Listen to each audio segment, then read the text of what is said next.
चलती जान बुझी राजा करेला गलती एको कहल मोर सुनत नइखे अब ना सहब हम इंसलती तोहर जान के करे अपमान मन करे तेज दीही परान लागे करा से पटे ना कोनो छोकरी पिया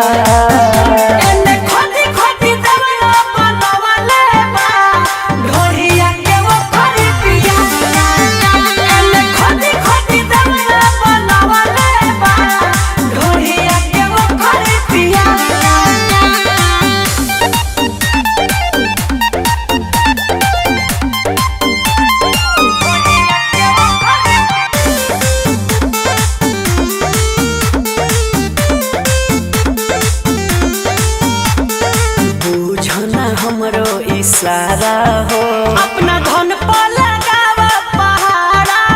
हो भइल बाबा का हमारा हो मिल को दी धन तोहर सारा हो हम थक गइल बानी समझ